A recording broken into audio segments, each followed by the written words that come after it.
What if the person who saved your life became the one soul you could never leave behind? Blood turned the water red as Garrett Wolf pressed his shaking hands against the stream. The wound in his side pounded with every breath. 3 days of hard riding through the rough Arizona territory had drained the strength from his body. A bullet was still lodged deep beneath his ribs, making every movement feel like fire. His powerful frame, once steady and unbreakable, now bent over the shallow creek like a wounded animal waiting for the end. The year was 1873, and Arizona did not forgive weakness. Garrett had been chasing a group of cattle thieves who stole a herd from the Diamond K Ranch, the place he worked as a hired gun. The job was supposed to be simple: find the herd, deal with the men, come back home. Instead, an ambush near the Mexican border had taken the lives of his 2 companions, leaving him alone and barely able to stay in the saddle.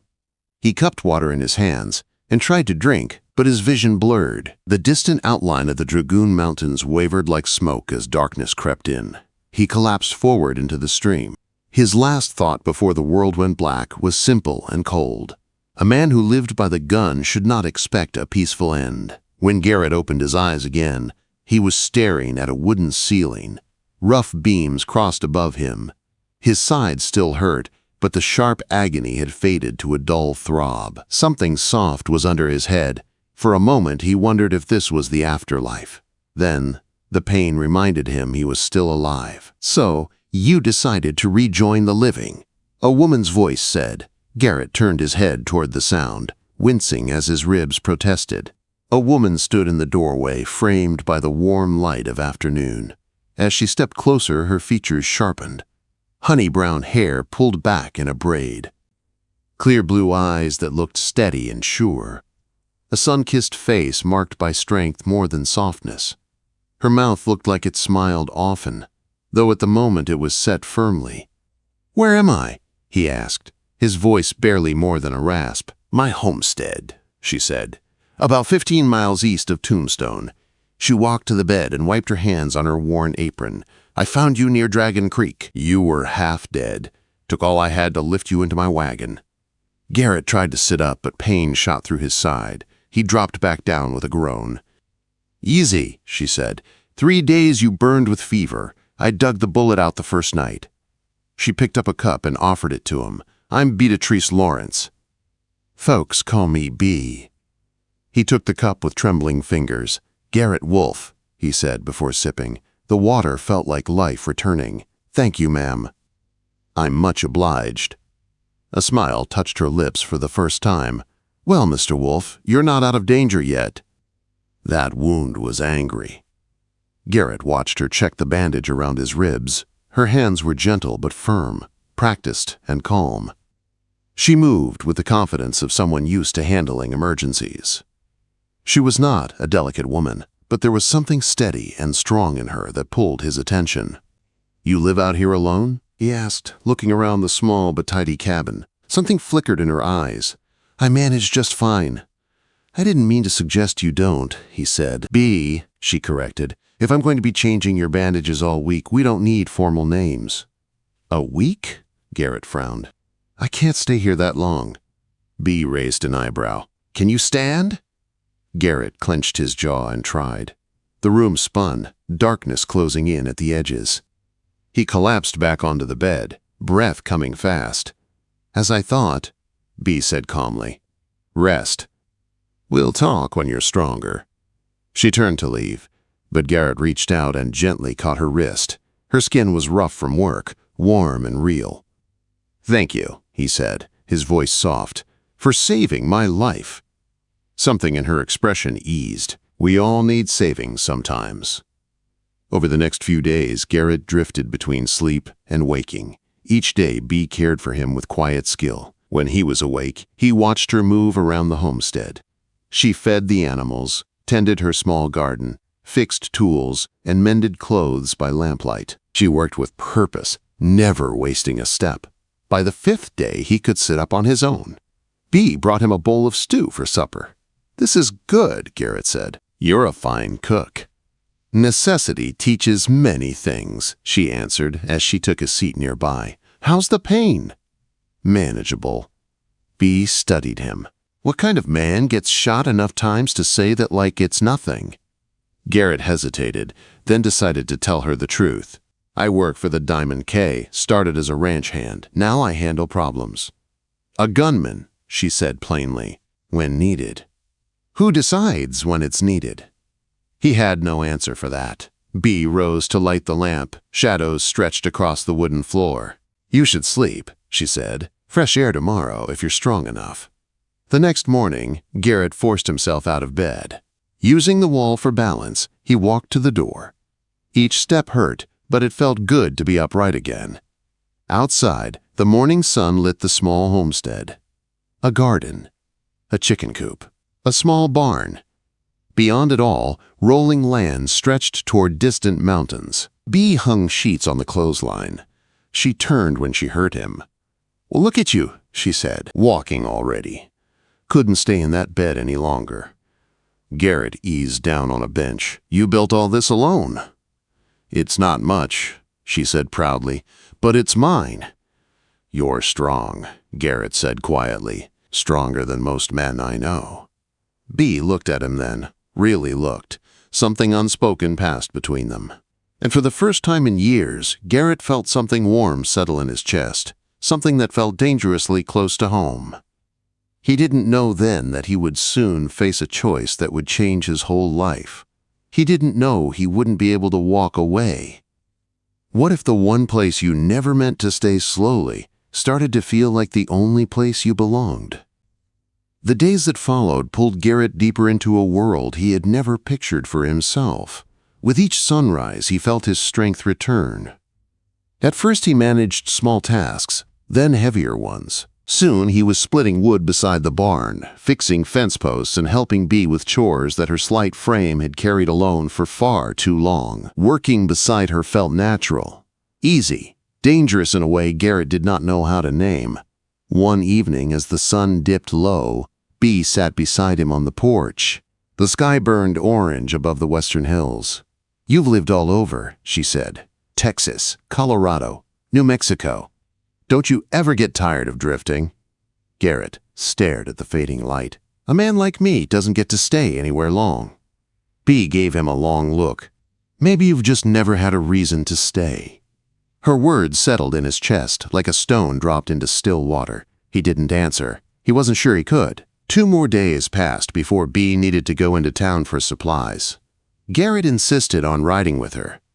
His wound was healing, but she still worried when he lifted anything heavy.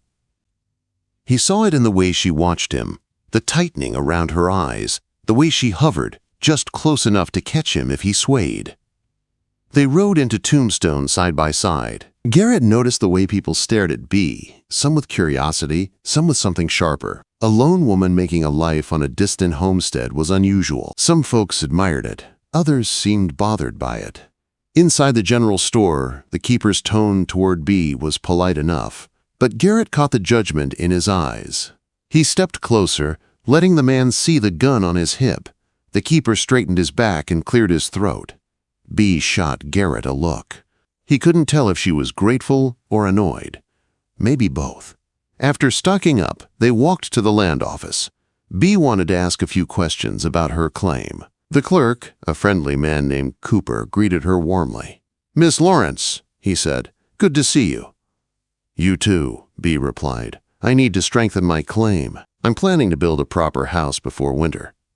Cooper nodded. "Smart, but be careful. A mining company's been sniffing around your section." B stiffened. "My land is already claimed." "Yes, but they're persistent and not always honest." Quote, Garrett felt something cold settle in his stomach. When they left the land office, he asked, "Mining company bothering you?" "Not yet," B said, "but I've heard rumors." Before he could respond, shouts echoed down the street. A group of drunken cowboys had cornered a young Chinese man outside the laundry. They fired shots at his feet, laughing as the terrified boy stumbled backward. Garrett didn't think. He simply acted. He walked straight toward the men. "That's enough." The lead cowboy, a broad man with a red beard, sneered. "Mind your business, stranger." "That is my business," Garrett said, his hand resting on his holster. His voice was calm, even, deadly. The man studied him for a moment. Then recognition flickered. Garrett Wolf was not unknown in these parts. After a tense moment, Redbeard spat on the ground. "Ain't worth the trouble. Let's go." As the cowboys retreated, Bee stepped beside Garrett. Her expression was unreadable. "You didn't draw your gun," she said. "Didn't need to." "But you would have." He met her gaze, steady and sure. "Yes." Quote, something shifted in her eyes. Something he couldn't name. They loaded their wagon and headed home, the silence between them heavy but not uncomfortable. When they reached the cabin, rain clouds had gathered above the mountains. Inside, as thunder rolled across the sky, Bee lit the lamps. The warm glow filled the cabin, bouncing off the wood walls and making the small space feel close. Intimate. Garrett stood by the window, watching rain fall in sheets. "I'll have to head back to the Diamond K soon," he said, forcing the words out. Bee paused with her back to him. "I figured you would. I owe Keller an explanation." "Of course." Her voice was steady, but he heard something fragile beneath it. Garrett turned. "Bee, I meant what I said before. You saved my life." She finally faced him, her eyes soft. "You don't owe me anything." But he felt the truth rising inside him. Heavy, real, impossible to ignore. "It's more than that," he said quietly. The storm outside crashed louder, wind shaking the windows. Bee stepped closer, the lamplight catching in her hair. "You don't have to explain," she whispered. "I always knew you'd leave." Garrett reached up and gently tucked a loose strand of hair behind her ear. His fingers lingered. "I don't want to," he admitted. Her breath caught. But before either of them could speak again, a sharp crack of thunder cut the moment apart. The wind slammed against the cabin walls. Outside, the world turned dark. They finished supper in silence, but the air between them stayed charged, humming like a storm that had not yet broken.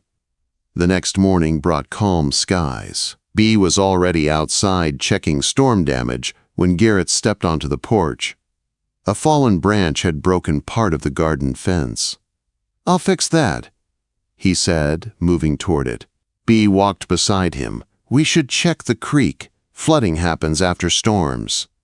They saddled their horses and rode out. The creek had swollen, rushing fast and high. As Bee pointed out where the water had risen, Garrett noticed 2 riders appear across the bank. Rough-looking men. Watching them with interest. "Bee," he said quietly, "we've got company." Quote, one man called across the water, "You, Miss Lawrence?" Bee lifted her chin. "I am. We come with a message from Mr. Harlan of the Sonora Mining Company. He wants to buy your land." "It's not for sale." The men exchanged looks. "Mr. Harlan don't take no easily." Garrett nudged his horse forward. "She said it ain't for sale." "Who are you?" one man asked. Garrett's voice was cold. "Garrett Wolf." Their faces shifted. Recognition, worry. "We'll be telling Mr. Harlan," one man shouted before they rode off. Bee exhaled. That was unsettling. "They'll be back," Garrett said. "And not to talk." Bee looked at him, fear and determination battling in her eyes. "We'll handle it," she said. Garrett knew then, deep in his bones, that he wasn't going anywhere until Bee Lawrence was safe. Maybe not even after that. What if the man who planned to leave discovered he had already found everything he ever wanted? The next morning, Garrett saddled his horse before sunrise. He needed to ride to the Diamond K, explain his absence, and return quickly. Bee stood beside him, arms wrapped around herself against the early chill. Sarah Johnson, the neighbor who promised to stay with her, waited on the porch with her rifle. "Just be careful," Bee said. Her voice was steady, but her eyes weren't. Garrett cupped her cheek with his rough hand. "Wild horses couldn't keep me from coming back." She nodded, but he saw worry in her eyes even as she smiled. The ride to the ranch took most of the day. Garrett explained everything to Keller, who, after hearing about the mining company, nodded grimly. "You stay with that woman and protect what's hers," Keller said. "Take all the time you need." Keller even gifted Garrett a new Winchester rifle, more accurate than the one he carried. Garrett thanked him and wasted no time turning back toward B's homestead. He rode hard. Something pressed on his chest the entire way back, a feeling he could not shake, a warning, a pull, a need to reach B before something went wrong. By the time he reached the Peterson farm, it was dark. Jacob Peterson stepped out to greet him, lantern in hand. "Garrett," he said, "you're back early." "Any trouble?" Garrett asked sharply. Peterson hesitated. "Sarah stopped by this morning, said B was all right, but Harlan's men have been sniffing around all over today. Folks are worried." Garrett's stomach tightened. "I need a fresh horse." Peterson didn't ask questions. He hurried to the barn. Moments later, Garrett was riding fast toward B's homestead, every muscle in his body tense. When he reached the rise overlooking the cabin, he froze. 3 riders circled B's house. Another man held a torch. Garrett's blood went cold. He fired a warning shot into the sky. The men scattered, cursing. From inside the cabin, he heard B shout, "Garrett!" He sprinted down the slope, returning fire as bullets flashed through the dark. One man fell from his horse. B and Sarah fired from inside, driving the others to cover. "Cover me!" Garrett shouted. B and Sarah laid down steady, sharp shots, forcing the attackers, heads low. Garrett ran full speed across the open ground, dodging bullets as dust kicked up around his boots. He dove onto the porch and B yanked the door open. "Inside!" she said. The door slammed behind him and B grabbed his arm. "Are you hurt?" she asked breathlessly. "I'm fine," he said. "How many are out there?"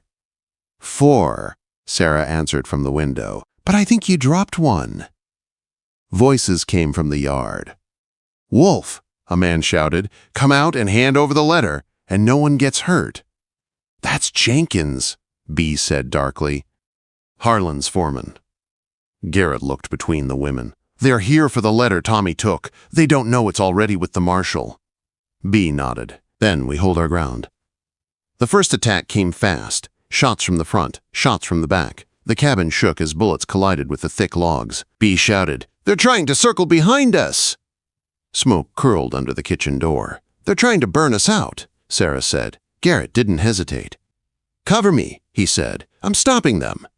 "Garrett," B started, but he was already out the back door, slipping into the shadows. 2 men piled kindling against the wall. Garrett fired twice, clean and quick. One man dropped. The other dove for cover. "Jenkins!" Garrett yelled. "It's over!" "No, it ain't!" Jenkins roared and burst from behind a pile of wood. Garrett fired once. Jenkins fell hard. Silence settled over the yard. Garrett stomped out the small fire before returning to the porch. B ran to him, her eyes searching him from head to toe. "Are you hurt?" she demanded. "I'm all right," he said, pulling her close. Sarah stepped out behind them, rifle still raised. "Those 2 who ran off won't be back soon." They ran like devils were chasing them. B leaned into Garrett's chest, trembling with the shock of it all. "This isn't over," she said quietly. "It will be," Garrett promised. "I'm not leaving your side." In the days that followed, word spread fast. The homesteaders came together, stronger and more united than ever. Tommy delivered the letter to the marshal in Tucson and helped expose the corruption behind Harlan's land grabs. Harlan fled the territory before the law could reach him. For the first time in weeks, B slept peacefully. A week later, the marshal himself rode to B's homestead to tell her the danger was gone. Garrett and B sat on the porch together long after sunset that night, watching the quiet land stretch out before them.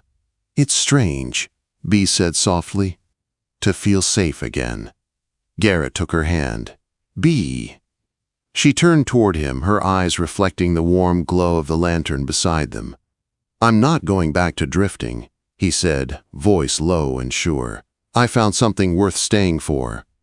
Her breath caught. "Are you saying?" Quote. Garrett dropped to one knee before she could finish, his heart pounding like a man facing 100 men alone. "B," he said, looking up at her with every truth he had. I love you. I don't ever want to leave this place. Or you. If you'll have me, I want to build a life here. With you." Tears filled her eyes. She pressed a shaking hand to her mouth before whispering, "Yes, yes, Garrett. I want that too."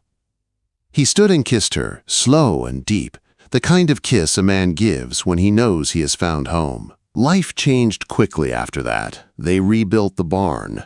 The neighbors came together like family. Keller sent them 5 strong heifers as a wedding gift. Garrett hung his gun above the fireplace, only taking it down when the cattle needed protection, or he felt like keeping his aim sharp. Seasons passed. The land bloomed. Their bond grew even deeper, and a year later, on their porch at sunset, Bea placed a small knitted pair of baby booties in Garrett's palm. "This spring," she whispered, her voice full of joy, "we'll be a family." Garrett pulled her into his arms, overwhelmed with love so strong it rooted him to the earth. A gunslinger who once had nothing now had everything, because of a woman who saved his life, and a promise he never meant to break.